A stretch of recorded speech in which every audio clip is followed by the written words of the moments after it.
Hello my dear students, যেহেতু তোমালোকৰ ফেব্ৰুৱাৰী মাহৰ পৰা এক্সাম ষ্টাৰ্ট হ'ব, তো এতিয়া বহুত পঢ়িবলৈ বাকী আছে। তো মই কি কৰিছো তোমালোকৰ এই সুবিধা যাতে হয় যে এতিয়া ইমানখিনি পঢ়িম কেনেকে আৰু ইমান পঢ়োৱাৰ পিছত মাৰ্ক কেনেকে আনিম। তো মই কিছুমান কি কৰিম সিলেকশন কৰি দিম।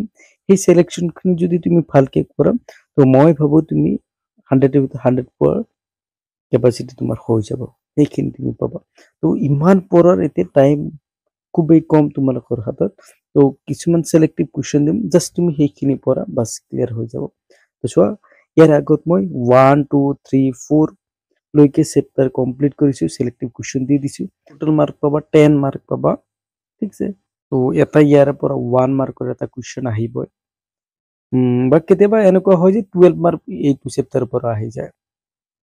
তো এইটো ডিপেন্ড কৰে তোমাৰ যদি কুৱেশ্যন পেপাৰটো সেট কৰে তাৰ ওপৰত। কিন্তু নৰ্মালি আমি এবাৰ কি পাম, 10 মাৰ্ক পাম, ঠিক আছে। তো চেপ্টাৰটোৰ নামটো কি আছে, কন্টিনিউটি এণ্ড ডিফাৰেন্সিয়েবিলিটি। কন্টিনিউটিৰ ওপৰত তোমাৰ 5 মাৰ্ক আছে। তো তুমি ইয়াতে পাবা এটা 1 মাৰ্কৰ কুৱেশ্যন আৰু এটা পাবা তুমি কি 4 মাৰ্কৰ কুৱেশ্যন। দ্যাট মিন্স তুমি 5.1 অকল কমপ্লিট কৰিলে তুমি 5 মাৰ্ক পাই আছা। কিন্তু ইয়াতে তথাপি বহুত অংক আছে, তো ইমান অংক চোৱা তোমাৰ টাইম নাই। তো টাইমতো মেকআপ কৰিব নোৱাৰিবা। তো তাৰ কাৰণে কি কৰিবা, কিছুমান সিলেক্টিভ কুৱেশ্যনহে চাবা।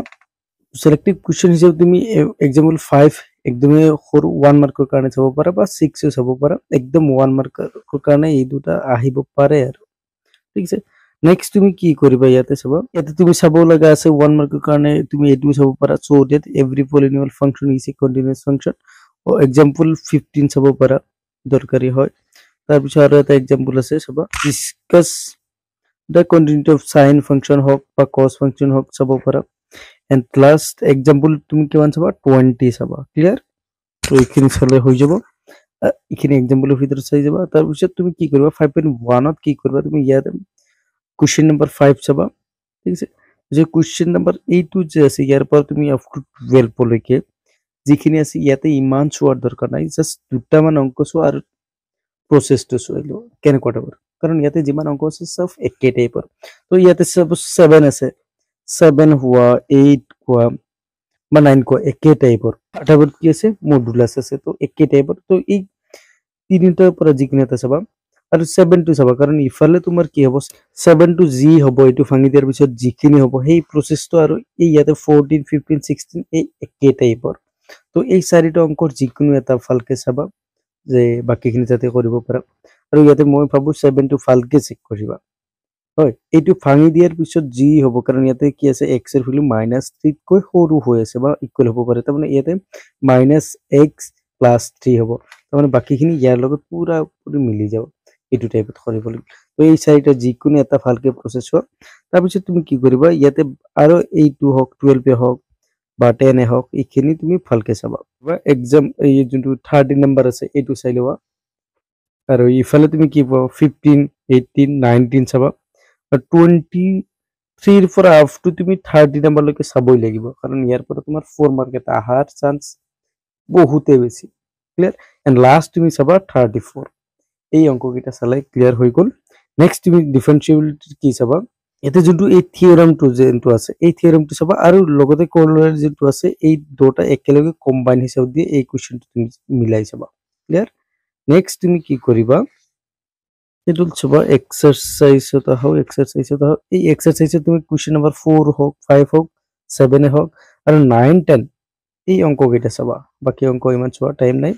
নেক্সট তুমি কি কৰিবা, এই ইয়াৰে যি আছে 5.4 অংকখিনি চাব হলে ইয়াৰে গোটেইখিনি একেই প্ৰচেছৰ হয়। তো ইয়াতে তুমি এইটোৱে হওক যিকোনো দুটামান অংক ভালকে চালে হৈ গ'ল। যে মই ৰিকমেণ্ড কৰোঁ 2 চাবা, 7 চাবা, বাছ হৈ গ'ল।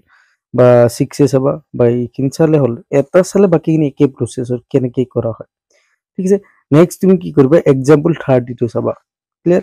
কাৰণ এইটো নিচিনা আৰু এটা অংক এক্সাৰসাইজটো আছে, তো যিকোনো এটা ভালকে চালে হৈ গ'ল। নেক্সট তুমি কি কৰিবা, ইয়াতে 33 যে আছে এইটো ভালকে চাই ল'বা। আৰু এটা অংক চাবা ইয়াতে 31, এই অংকটো ভালকে চাবা। ক্লিয়াৰ? নেক্সট তুমি কি চাব লাগিব, 5.5 তুমি কি কৰিবা, এইখিনি যিমানখিনি পাৰা নিজে কমপ্লিট কৰিব ট্ৰাই কৰিবা, ঠিক আছে। তাৰপিছত তুমি ইয়াতে বেছিকে চাব লাগিল 12 13 14 এণ্ড 15। কাৰণ এই অংককেইটাই বেছিকে অহাৰ চান্স থাকে প্ৰত্যেক বছৰে ইয়াৰ পৰাই অংক আহে ক্লিয়াৰ নেক্সট তুমি চাব হলে কি কৰিবা ইয়াতে চাবা এক্সাম্পল নম্বৰ 37 খুবেই দৰকাৰী এইটো ঠিক আছে বহুত বাৰ আহা অংক আৰু ইয়াতে কি কৰিবা তুমি 11 10 8 9 এইকেইটাতো চাবাই একদম ইজি প্ৰসেস হয় ইয়াতে 7 টো অলপ হাৰ্ড আছে আৰু এই অংকটো চাবা কাৰণ এইটো তুমি যদি চাই নোযোৱা কিবা কাৰণত যদি আহে তেতিয়া তুমি প্ৰব্লেম ফেচ কৰিবা তো সেইকাৰণে আগৰ পৰা এইটো প্ৰেক্টিচ কৰিবা ঠিক আছে আৰু বাকি ইখিনি তুমি এনেই কৰিব পাৰিবা যদি এইবোৰ আহে তো তুমি এনেই কৰিব পাৰিবা তো কি কৰা 7 ৰ পৰা আপ টু 11 নম্বৰ লৈকে চাবা এক্সাম্পল নম্বৰ কিমান চাবা 41 খুব দৰকাৰী অংক হয় তাৰ পিছত তুমি ইয়াতে কি কৰিব লাগিল একদম 13 14 তাৰ পিছত তুমি কি কৰিবা 15 হওক 16 17 এই অংককেইটা ভালকে চাবা ক্লিয়াৰ তো ইয়াৰ পৰা অহাৰ চান্স থাকে এই 17 নম্বৰ বহুত বাৰ আহিছিল 16 নম্বৰ আহিছিল লাষ্ট তোমাৰ 2020 তো অংক আহা অংক তো পিছত এইখিনিতো তোমাক ডিলেটে কৰিছে তো এইখিনি চালেই তোমাৰ হৈ যাব ক্লিয়াৰ তো নেক্সট কি কৰিবা যদি তোমালোকৰ ভিডিঅ'বোৰ চাই ভাল লাগে তেতিয়াহ'লে তোমালোকে নিশ্চয় লাইক কমেণ্ট শ্বেয়াৰ কৰিবা নেক্সট চেপ্টাৰৰ ইম্পৰ্টেণ্ট পাব হলে এটা কমেণ্ট কৰিবা ঠিক আছে থ্যাংক ইউ ফৰ ওয়াচিং